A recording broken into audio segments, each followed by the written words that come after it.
पाठ 8 ऋतु निर्मिति भाग 2 के तीसरे भाग में हम देखेंगे कि केवल 21 जून अथवा 22 दिसंबर को क्रमशः कर्क रेखा और मकर रेखा पर सूर्य की किरणें लंबवत पड़ती हैं। इन दिनों को अयन दिन कहते हैं। कर्क रेखा से उत्तरी ध्रुव तक अथवा मकर रेखा से दक्षिणी ध्रुव तक सूर्य की किरणें किसी भी अक्षांश पर कभी भी लंबवत रूप में नहीं पड़ती। उत्तरी गोलार्ध में 21 जून सबसे बड़ा दिन होता है, अर्थात यहाँ रात सबसे छोटी होती है, तथा दक्षिणी गोलार्ध में सबसे छोटा दिन होता है। और इसी तरह 22 दिसंबर दक्षिणी गोलार्ध में सबसे बड़ा दिन होता है, अर्थात यहाँ रात सबसे छोटी होती है, तथा उत्तरी गोलार्ध में यह सबसे छोटा दिन होता है।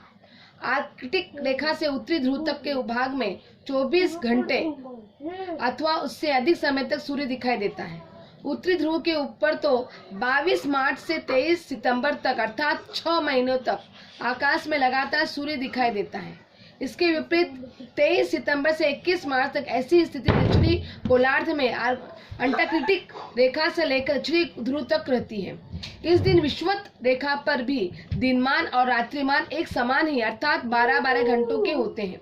सूर्य की किरणें अयन स्थिति संपात स्थिति का विचार कर हमने इन ऋतुओं का निर्धारण किया है। विषुवत रेखीय प्रदेश में ऋतु परिवर्तन का बोध नहीं होता है, अतः यहाँ की जलवायु की स्थिति पूरे वर्ष में बहुत अधिक अंतर दिखाई नहीं देता है, परंतु दोनों गोलार्ध में दूसरे स्थानों पर विशिष्ट कालावधि में प्रतिवर्ष ग्रीष्मकाल और शीतकाल होते हैं। संपूर्ण वर्ष में से क्रमशः एक के बाद एक आते रहते हैं। फलस्वरूप ऋतु चक्र का निर्माण होता है। इसी का अर्थ यह है कि पृथ्वी ये सामान्यतः 2 ऋतुएं शीतकाल और ग्रीष्मकाल होती हैं। फिर भी विश्व में कुछ स्थानों पर 4 ऋतुएं मानी जाती है। वातावरण में आने वाला बदलाव, हवा में स्थित वाष्प तथा हवाएं और वर्षा का भी ऋतुओं पर प्रभाव पड़ता है। कुछ अवधि तक लगातार होने वाली वर्षा शीतकाल और ग्रीष्मकाल को छोड़कर और भी कुछ ऋतुओं का समावेश करती है। अतः कतिपय स्थानीय परिस्थितियों के अनुसार अलग अलग भागों में ग्रीष्मकाल और शीतकाल के अलावा अन्य ऋतुएं भी मानी जाती हैं। जैसे भारत में विशिष्ट अवधि में वर्षा होती है, अतः ग्रीष्मकाल, शीतकाल, वर्षाकाल तथा मानसून की वापसी, इस प्रकार 4 ऋतुएं मानी जाती हैं। यूरोप तथा उत्तरी अमेरिका में ग्रीष्मकाल, समर, शरद, शीतकाल, विंटर और वसंत, स्प्रिंग, ये 4 ऋतुएं मानी जाती हैं। ऋतु चक्र का सजीवों पर प्रभाव। पृथ्वी का अक्ष झुका न होता तो पृथ्वी पर सर्वत्र वही स्थिति संपूर्ण वर्ष भर बनी रहती, अर्थात ऋतुओं का निर्माण न हुआ होता। तात्पर्य यह है कि विभिन्न अक्षांशों पर एक ही प्रकार की जलवायु का वर्ष भर अनुभव करना पड़ता, परंतु पृथ्वी के झुके हुए अक्ष के कारण पृथ्वी के ऊपर ऋतुएं, विविधता और परिवर्तन जैसी बातें घटित होती रही। पृथ्वी के ऋतु परिवर्तन का परिणाम जीवन सृष्टि पर होता है। जैसे दोनों गोलार्ध के 66 अंश से 30 से 90 डिग्री के बीच भाग में 6 महीनों की कालावधि में पड़ने वाली सूर्य किरणों के फलस्वरूप जैव विविधता पाई जाती है। दक्षिण के अंटार्कटिक प्रदेश में पेंगुइन पक्षी, वालरस और सील जैसे सजीव पाए जाते हैं। उत्तरी ध्रुवीय प्रदेश में रेनडियर, ध्रुवीय रीछ, ध्रुवीय सियार जैसे सजीव पाए जाते हैं। इस क्षेत्र में मानव ने भी यहाँ की प्राकृतिक परिस्थितियों के साथ समन्वय स्थापित कर लिया है।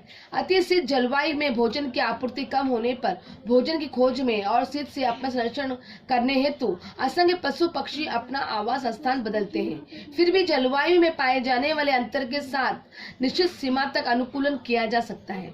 फलस्वरूप सजीव निश्चित देश में ही अपने जीवन का अनुकूलन करते दिखाई देते हैं। ध्रुवीय क्षेत्रों में ऋतु के अनुसार वर्षाच्छादन की सीमा उत्तर अथवा दक्षिण की ओर खिसकती है।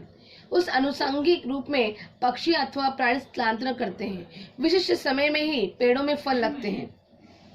परिणामतः स्थानीय ऋतुएं अथवा मौसम के अनुसार कृषि के मौसम निश्चित हो जाते हैं। Arctic tern.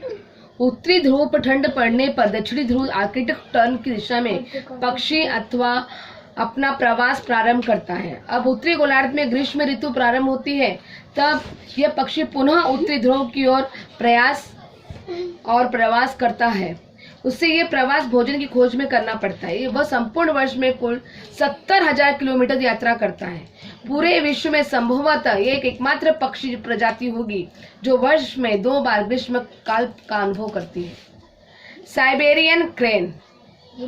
इस चित्र में आप देख रहे हो साइबेरियन क्रेन के जो आप चित्र एक पक्षी रूप में दिखाई दे रहा है, जिसमें शीतकाल की ठंड और भोजन के अभाव में क्रॉन्च पक्षी उत्तरी ध्रुवीय प्रदेश से भारत में आते रहते हैं।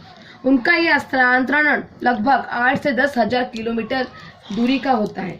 भारत में ग्रीष्मकाल प्रारंभ होते ही ये पक्षी पुनः उत्तरी ध्रुव की ओर स्थानांतरण करते हैं।